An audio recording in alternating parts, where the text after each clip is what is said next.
What's going on, YouTube? D-Rock from the sun here in Salt Springs, Florida. Such a beautiful hidden gem of a place. Happened to land here on my nomadic journey, and just look at this place. Got some sandhill cranes right there. But I wanted to wait before I made this video because I wanted to experience this concept and make sure that, it actually holds true. And I wanted to live this life before I talked about it, and just really wanted to experience how much of a impact it would make on my overall body, health, mind, how it's improved myself so far and my overall health. So with that being said, let's get into it about how changing your environment is essential for your health. Now, again, this is not advice. This is just a note to myself and what works for me. And I didn't really realize it until I started this journey, is your environment is constantly programming who you are, right? Your nervous system is constantly downloading energy being emitted from the environment. If you're constantly in the same environment, you're receiving essentially the same information.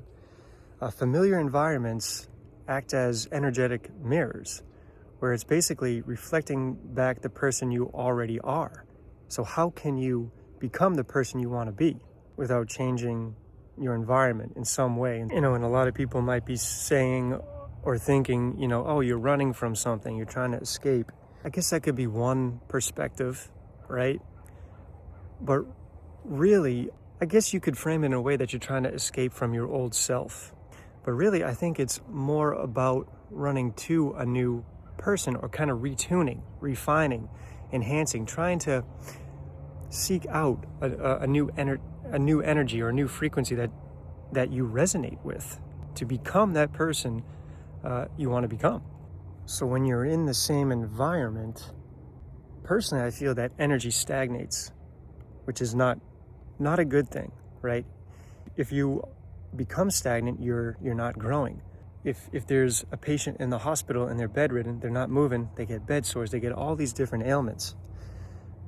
Whereas on the other hand, you should be fluid, you should be moving. You should have some type of pattern interrupt, which is what a new environment does. It interrupts the unconscious mind, your programming, your current level of programming. Because today, it feels like we become so ingrained in our current habits that we kind of go on autopilot, and the mind just isn't, as alert as it should be. When nothing is familiar, your system stops running yesterday's code.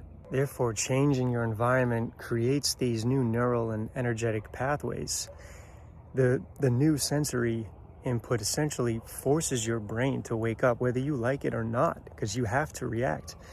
Your brain will react, your DNA will react differently, and your nervous system wakes up when it can't predict what's next. I'm not gonna lie, a little bit of stress does come with this lifestyle, but at the same time, I think I feel more alive than I do stressed, which I found interesting.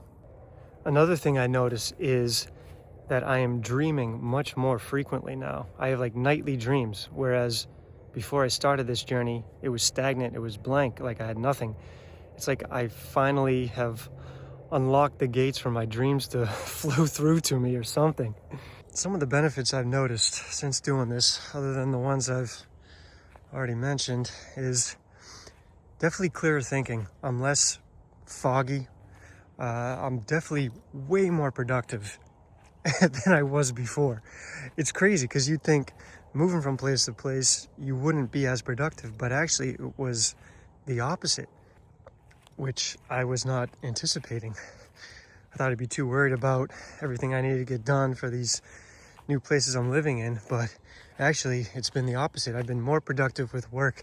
I've been more productive in my life. I've had increased energy as well. I just overall feel a lot better and a lot healthier. So I was slightly worried or concerned about all this movement being too much of a distraction for me, because I'm a very meditative type of person. I like to do self-reflection. What I notice is that stillness is a great way to help you become aware of the loops or unconscious patterns that you're stuck in.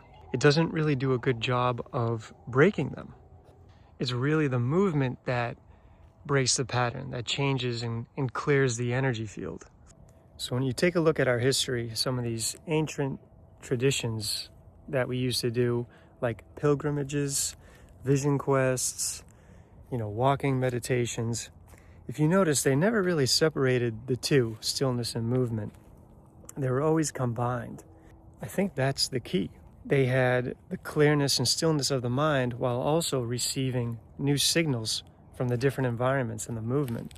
So it's important to remember that stillness without movement can become stagnation, and movement without stillness can become a distraction. But when combined together, they create transformation.